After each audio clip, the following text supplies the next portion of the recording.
Hey guys, and welcome to another episode of the Systeme.io podcast with me, Natasha Pinto. Join us as we discuss all things digital marketing and entrepreneurship. Here, online business owners take us on a journey, how they went from zero to launch. Today, our guest is Rozanne McKenzie. She's an entertainer, entrepreneur, voiceover artist, and I'm going to say entertainment professional because I think there is very little that I haven't seen you do. So welcome, Roz. Thank you so much, Natasha. Thanks for having me. And what an intro. I'm very pleased to be here. It's wonderful to have you here today. We have a wonderful, big international audience, but there are plenty of local South Africans who are also part of our audience. So I think this will be a really inspiring story for them as well. Now, can you give us a little bit about your history? So what got you started in the entertainment industry in the first place? So, since I was a little girl, I always wanted to either be on stage or be a newsreader. That was my big dream. And I think I kind of took that passion with me in terms of the subjects that I chose at school. So I did drama at school until matric. And then when I went to UCT, I decided to study drama, but I also wanted to combine it with media studies. I think because that dream of becoming a newsreader was always still kind of niggling in the back of my head. So UCT has a wonderful degree program called Film and Media Studies. So I did drama and combined that with media studies. And then for my undergraduate and then for my honors year, I focused on drama specifically. And then I kind of had a bit of a weird road in terms of the jobs that I ended up doing that brought me to the place that I am now. I mean, like I did children's theater. I was a voice trainer at a call center. I did just a bunch of different stuff that eventually got me to where I am now. And I think all of those small things and different things have molded me into the person that I am now. So I think all of the stuff that I did end up doing was a really formative experience. And for me, it was not really a straight path. It was kind of a bit of a kronkelpad, as we say in Afrikaans. Sorry to the international viewers. No worries. So like a twisted or a winding path, definitely. Yes, exactly that. Yeah. And I think that's quite a common feature of a lot of entrepreneurs as well. It's never something that they study. They're like, cool, I'm studying entrepreneurship. This is definitely what I want to do. A lot of the people who find success find it because they were trying to do something else, which didn't work out. And then they ended up finding, actually, if I start my own thing, it works much better. All right. And then you work in an industry, one of them that was the most heavily impacted by COVID-19. Can you give us an idea of how that impacted you specifically and your industry? Yes, so COVID-19 had a massive impact on the entertainment industry. I was lucky enough to be in a position in my role at Jacaranda FM where we could continue to work because obviously people need information, they need news, they need entertaining, they need to listen to music. So that never stopped. So that was a very, very, it was an incredible thing to still be able to continue to work. For the first kind of 3 weeks, I worked at home. I've got a studio upstairs. I kind of divided my office in two. So there's the office and then the studio. So I was able to broadcast from home, which is very tricky when you've got kids. But then after the hard lockdown, we were able to get permits that allowed us to come back to the studio. So that was great. Then in terms of other work, I think that a lot of the proper like theater practitioners and artists and people that were very much in an environment or in a workspace that is about other people live, I think that really suffered. So I was very grateful to still have the work that I had. Even we started shooting on a new show, which I now am still doing, called Besigheid Wat Saak Maak, during the level 4 of the lockdown. So I don't for 1 second take for granted the opportunities that I still had, regardless of the COVID-19 situation. I'm grateful for that every day.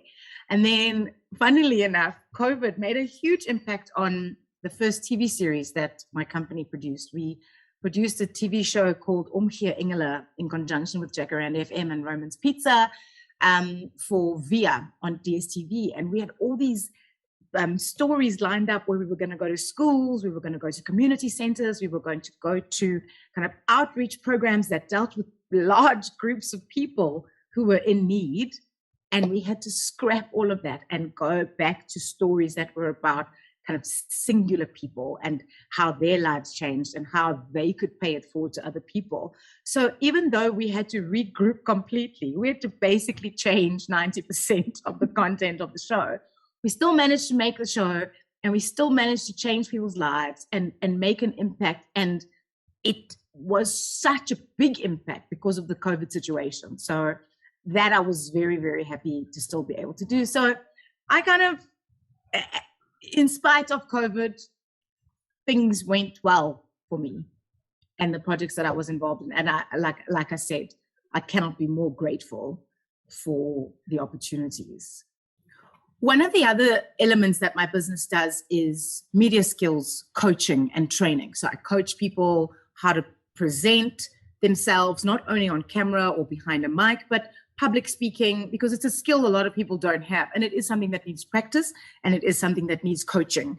And I have those skills, so I coach people. And I've been working with some really incredible people who have been presenting or been in the industry for 35 years. I'm the coach, and it's been really a great experience. I'm really enjoying the coaching. But as soon as that aspect of my business started, it was no more face-to-face. And I'm very much a person that works with energy and that works with, you know what I mean? Like, I love being with other people. And so immediately my business had to kind of, I'm not going to use the P word. I'm not going to say that. My business had to kind of take another turn on this windy path. And I had to start being able to do stuff online. And regardless of how much I might feel like I thrive on energy and I like being face-to-face, the online coaching worked just as well. And it really then gave me an opportunity to not only look at coaching people who are up here in Gauteng, but I can coach people from all over the world.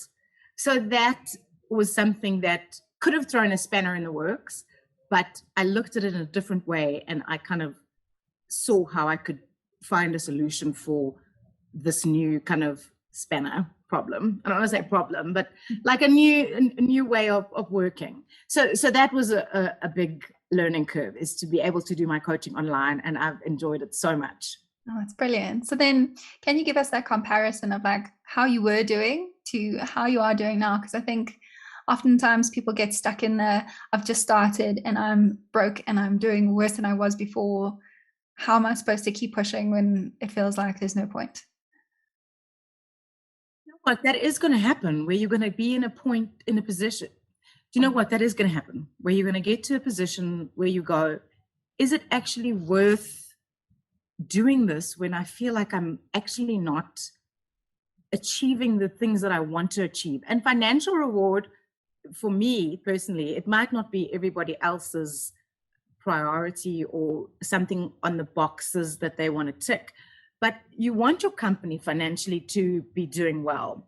So for me, if I look at last year compared to this year, which is actually quite like, if we see how kind of severely impacted we were last year by the lockdowns and the strictness of it, I still was able to work and I was still able to produce.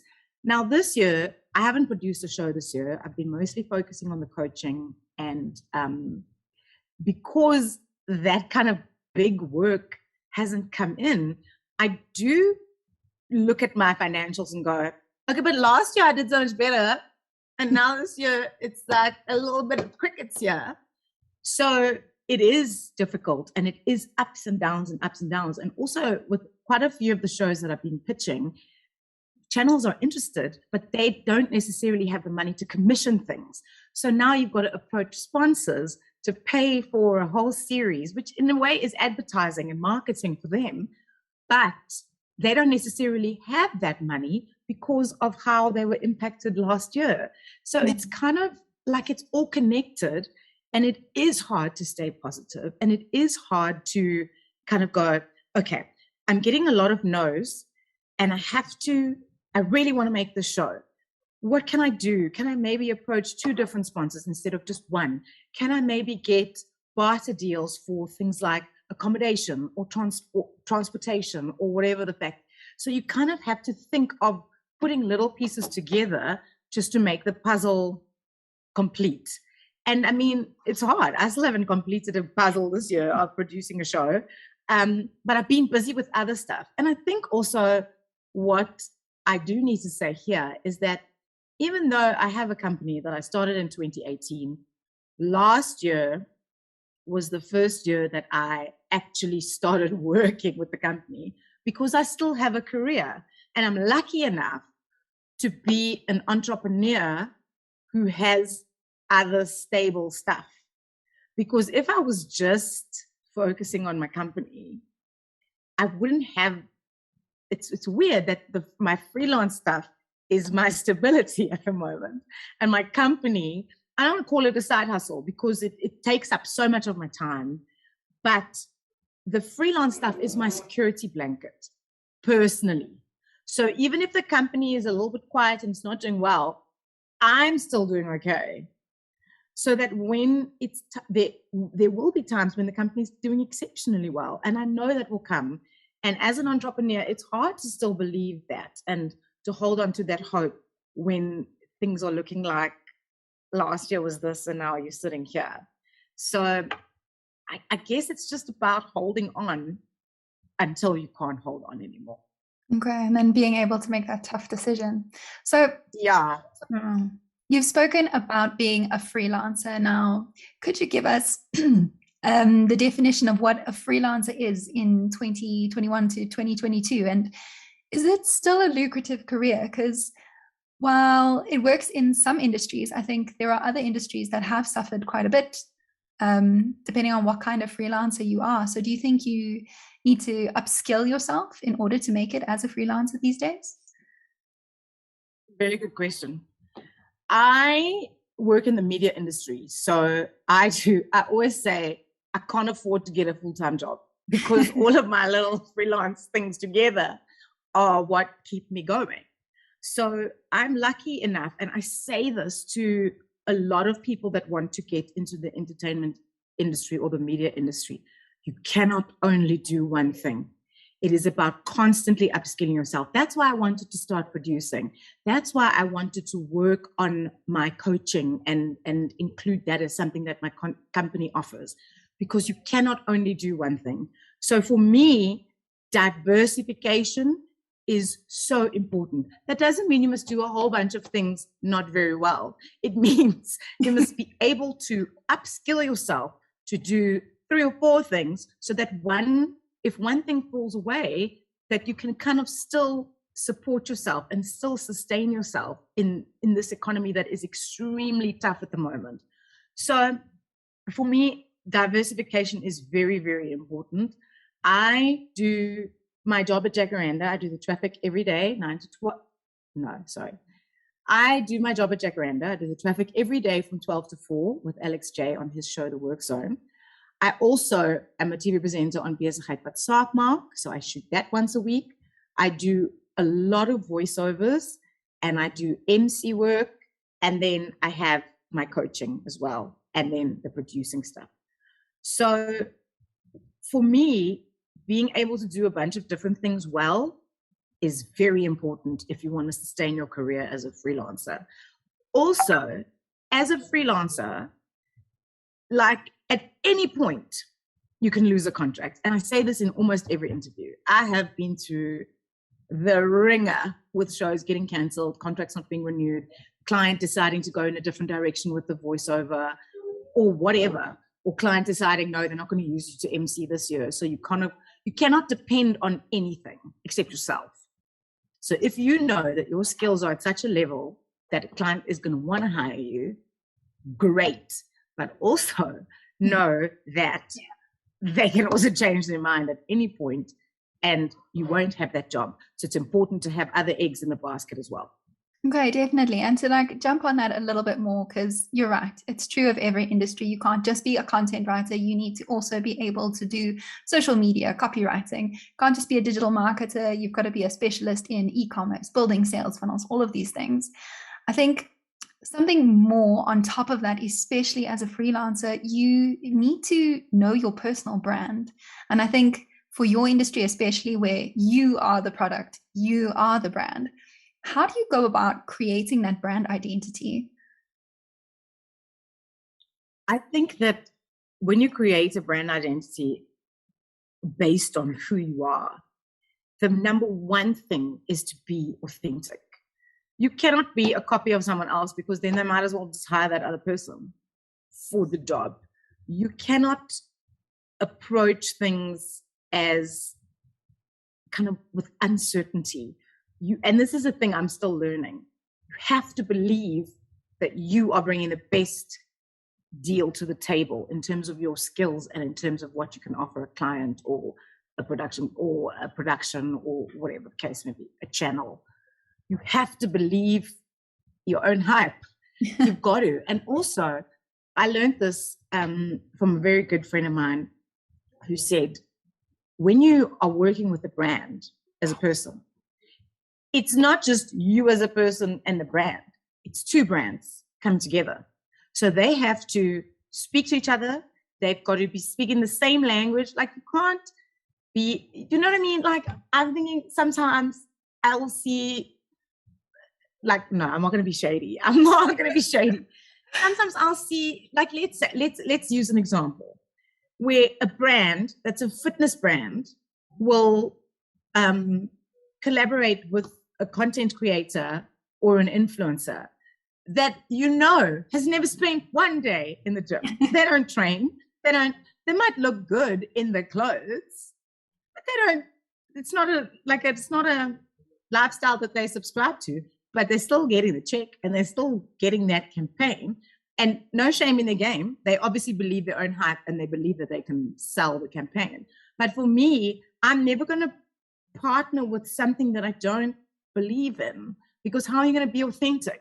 How are you going to sell something that isn't something that you would use, or that isn't something that is true to you?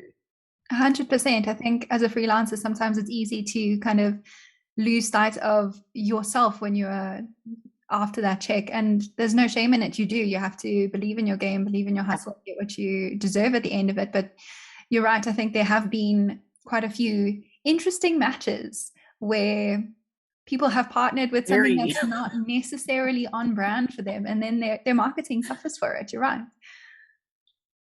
Now, I'd like to segue into social media, because this is always a hot topic. So how do you carry your brand across into that? And I have a specific question about this for you, because I've seen your pretty epic TikToks. Now, how do you how do you take your brand across into that? Because I actually think it's brilliant. It's a brilliant strategy. They're always incredibly powerful statements. They're funny, they're entertaining, they're on brand for you. So how have you managed to take your personal brand into something that is often seen as not serious? Yeah, thank you so much for that. I wish that they would take TikTok away from me, because every Thursday when I shoot my TV show, I'm all made up. I've got my beautiful exclusive me outfits on and whatever. And the one day I was like, oh, you know what? I, nearly 40-year-old me, am going to download TikTok, and I am going to start just doing a video. And now it becomes the Thursday thing that I do. And I get so much joy from it. I also find myself hilarious just because I'm so ridiculous. So I think a lot of it is about not taking yourself too seriously. And that's definitely my vibe. I believe in myself. I'm confident. I know when I'm given a job, I can do it. But I also don't have any issues laughing at myself. Like, I will be on social media without makeup. I'm doing this interview without makeup, which is probably slightly unprofessional. But I think it's great. Do you know what I mean? And, so, yeah. But that's me. Like, I'm not generally in makeup if I'm not shooting a TV show or emceeing a gig. So I'm very much like, I don't know how to separate myself, who I am, from the persona on social media.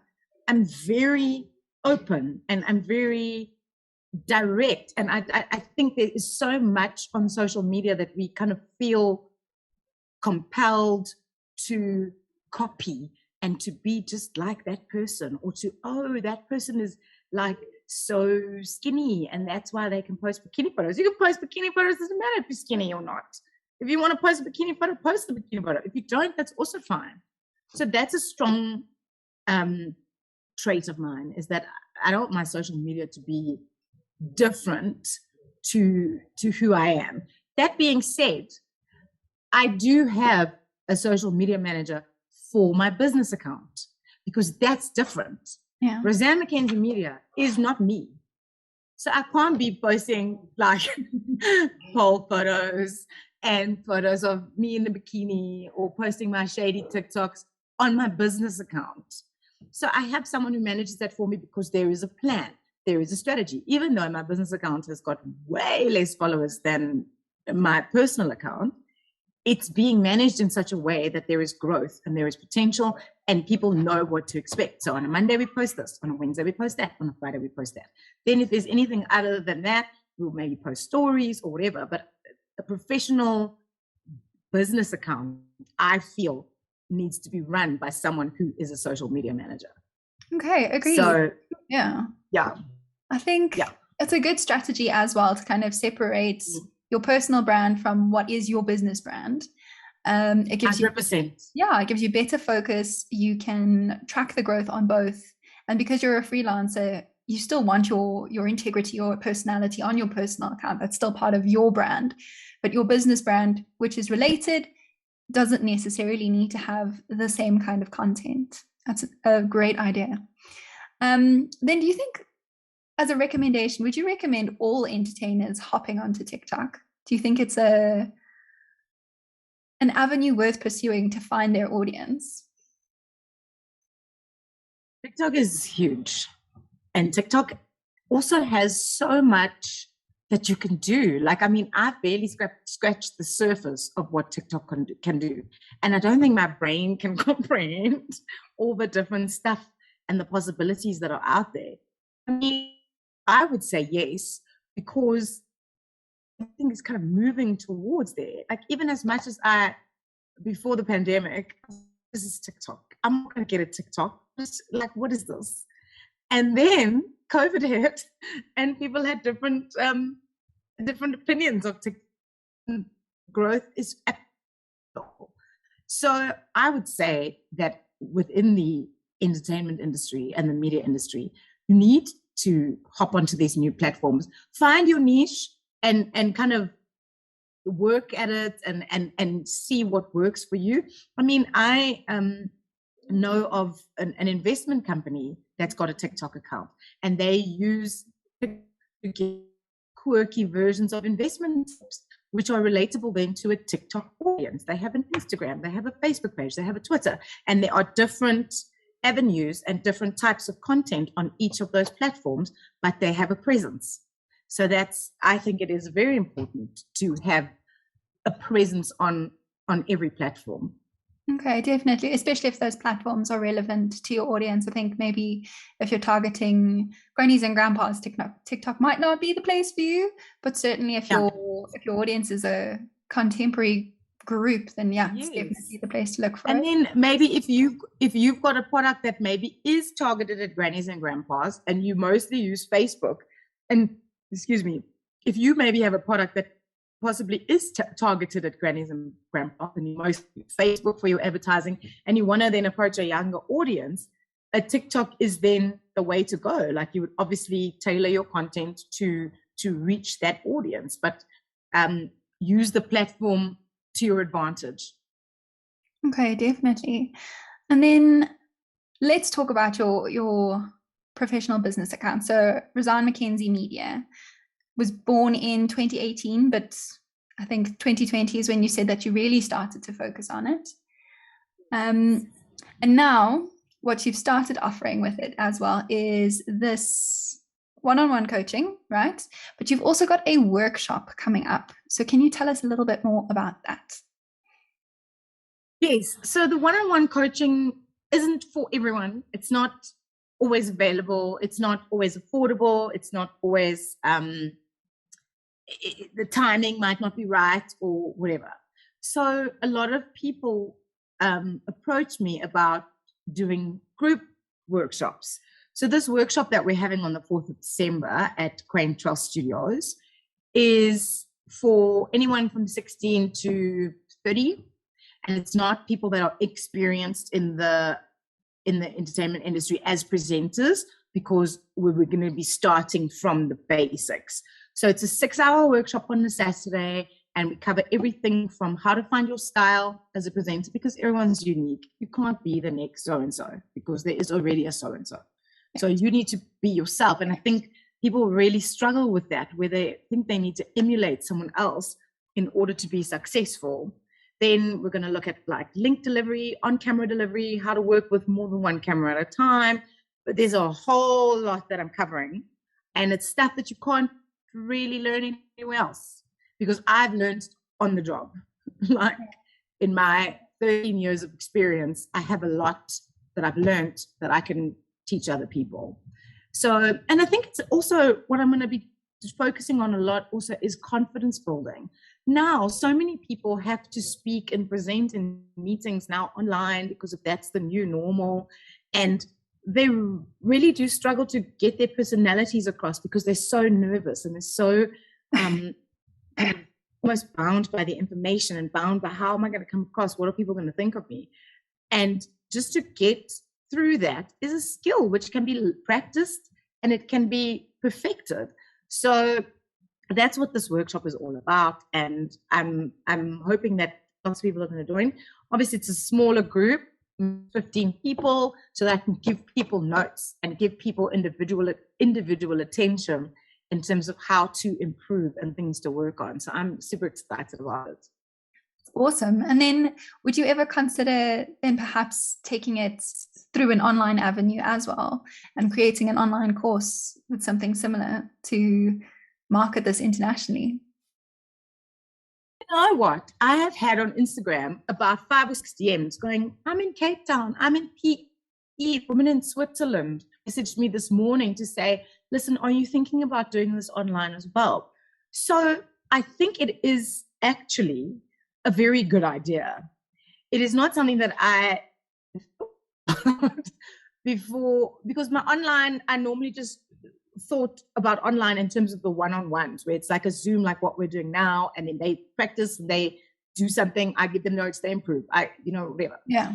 So I think it is something that I do need to look at, having maybe on my website that people can access it, and like a course, maybe like this workshop is 6 hours. So maybe do 1 hour, 1 hour, 1 hour, and then people can like unlock it once they've done the first hour, they can do the second hour. It's a really, really good idea. So maybe 2022, that's got to be something that I consider very strongly. All right. And then another question I have for you I suppose this one's looking more to the past than it is to the future, but how have you found being a woman in business? Because even just doing these podcast interviews, I find that most of my guests are men. I think you'll be our third woman. Woo! But I find that it's often seen as like a super male dominated industry, and it shouldn't be. Everyone's got these skills and we all have this ability to kind of make something out of our skills, turn what we love and what we are passionate about into a profit. So how have you found being a woman in, I suppose, an online industry and also in the entertainment industry as more than just an actress? You're a producer, voiceover artist, a presenter, you do everything. Yeah. So for me, I have had quite good experiences with the men that I've encountered in this industry. I have someone who's actually a great mentor to me, who is a man and who really helped me start my business and start thinking about doing stuff outside of waiting for contracts to arrive. I also, here at the radio station, I work with Alex J. Our programming manager is a man, Henny Maybert, who's lovely to work with. And I've been here for 9 years. But then our MD at Jacaranda FM now is a woman called Deirdre King, who's incredibly inspiring and has come from massive brands like Disney and Nando's, and is always happy to impart her knowledge and to kind of fight for the cause of the woman in the workplace, because we are not there just as window dressing. we are there because we deserve to. Something that I did struggle with for a bit, like that imposter syndrome, like, oh, I shouldn't be here, I shouldn't be in this meeting, I shouldn't. And I mean, there are such trailblazing women that I have come into contact with in this industry. I think now the channel head of VIA is a woman as well, Isel Venter, and it's just, I've been surrounded with women that are kind of blazing a trail, and I also want to be one of those women. So I kind of think that being a woman in the media industry, it's a huge learning curve, because you actually have to find your voice, and you actually, once you are at the table, and I think especially as a woman of color, once you're at the table, you can't start questioning the reasoning for why you're at that table. You've got to be sitting at the table, occupy your seat, and know that you belong there. And that's a long road to go. It's a long road to travel, to go, okay, I deserve this. I deserve this. I am skilled. I'm knowledgeable. I deserve to be here. I mean, I still get imposter syndrome where I'm like, what am I doing here? And it's a big thing to work through, because as women, we haven't been very visible as entrepreneurs or as business leaders or as media personalities. We haven't been seen, and we haven't been heard either. So getting the opportunity to now take your seats at the table and know that you belong there. We're sitting, but I need to now sit comfortably. Me specifically, I need to go, okay, well, now that we are here, this is what I want to discuss or whatever. Yeah, I think it kind of prompts you to work a little harder. 100%. But that then also, Natasha, makes me mad, because there are men that are mediocre at best, but they still thrive, and they still succeed because they believe their own hype, and then the people around them believe the hype. So now I must work harder for half the money or less money than the person that's just coasting, and he gets to coast because he's a man, and he gets paid more than me. So it's still not equal. Yeah. And it's very frustrating, but I think we'll get there. I don't know if it's going to be in my lifetime, but I think we will get there. Yeah. Yeah. I think this move to online also kind of evens the playing field a little bit, because suddenly we're all given the same access, and we all have to work really, really hard to be successful online. So there's an opportunity there that lots of people are seizing. I know one of our other guests coming up is also another woman of color who's created her own online business. She runs online courses all on e-commerce, and it's truly inspiring to see the success that she's experiencing as well. So I think, yeah, there's a move to this new industry, and we're all starting out in it. So I think there's kind of a little bit of a more level playing field. All right. And then final big question, what does your future look like for you? So do you have any medium-term or long-term goals that you're looking towards? Yes, I have a long-term goal that I am so excited by this project that I think it's bigger than me, and I think it's a dream that I may not be able to realize, but I'm still hustling and trying to make it happen. So I have optioned the rights to a novel, a South African novel, to turn it into a series. Oh, cool. And I'm working with the most incredible group of women, including the writer of the novel, on creating a proposal that we can pitch to streaming services like Netflix or Amazon or Hulu or Showmax, or even a multi-choice, whatever. But I mean, all of that kind of work to get it to the proposal level is all a labor of love. It's not, we don't have the funding, but we all want to make this project work. So, I mean, taking something from the page to the screen, if you haven't been commissioned to do it, it can be a 3 or 4 year process. I mean, I know someone who's just got his first series made, and he's had this idea for a decade. So it is a long-term thing. And it is something that I am very excited about, because I believe in the story, I believe in the work. But it also is a long road and a tough road. And also, I've never done scripted before. So to have people believe in you and go, okay, cool. So who's producing this? Oh, Rozanne McKenzie Media. Okay, how many feature films have you made? 0. How many documentaries have you made? 0. But I do want to make this series, so please give me money. So that's hard, because there will be I'm anticipating a lot more no. A lot of pushback. And setbacks and stuff. But I mean, I can't give up on this. Like I've said to my husband, Chris, I've said to Chris before, if I don't do anything else with my company but make this thing, I don't care. Because this is the thing that I need to make with this team that I am so privileged to be a part of. This it's going to get made. So we might have another conversation in 2025 where I'll be like, yeah, we finally got the funding. But I'm not going to give up on it. It's okay, not definitely. going to go. Yeah. And I think that's on my. Yeah, on the top of your list. I think that self-belief that you have, that this is the thing. I deserve this seat at the table. I think it's fundamental to everything that you're doing. And I have a feeling you'll get it. I also hope so, but best believe, like, I don't have that feeling every day, especially when I get no. And then when you get the no and no feedback, you're just like, oh, what? Like, so now I'm getting a no, but I don't know why you said no. And now I'm asking you for feedback and you couldn't bother to reply. So I'm just like, okay, cool. Let's move on to the next one. So it is hard. It's hard to get up every day and face another potential no. But every no is closer to a yes, I guess. Yeah, definitely. All right. In closing, some short questions. So is there one book or podcast or resource that you could recommend to our listeners? Someone just starting out. I am a huge pop culture fan. And I'm not a big podcast listener, but I listen to this one. And this podcast is actually the reason why I read the book that I now want to develop into a TV series.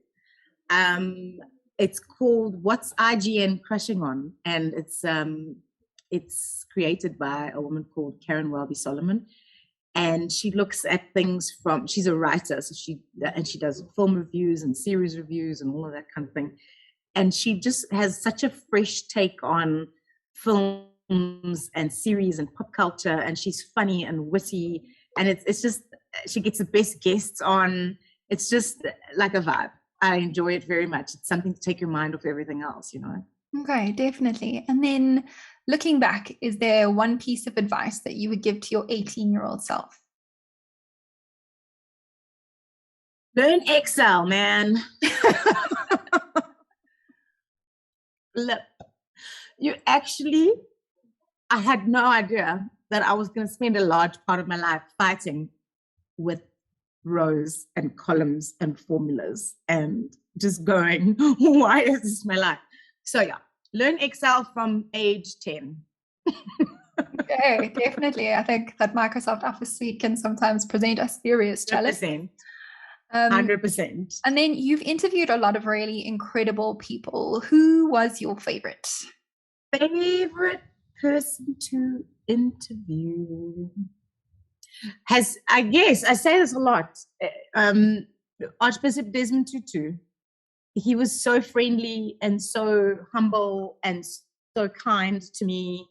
And it just, I didn't feel like I was talking to a Nobel Peace Prize winner. I just felt like I was talking to an uncle from around the corner. Do you know what I mean? Like, he was just so open and generous with his time. I mean, we had a very short allocated time for the interview, and he was happy to go over it. And he was amazing. It was just so, like, when he walked into the space, it was this kind of hush that you can't explain really. So I would say, such a boring answer because I always say it.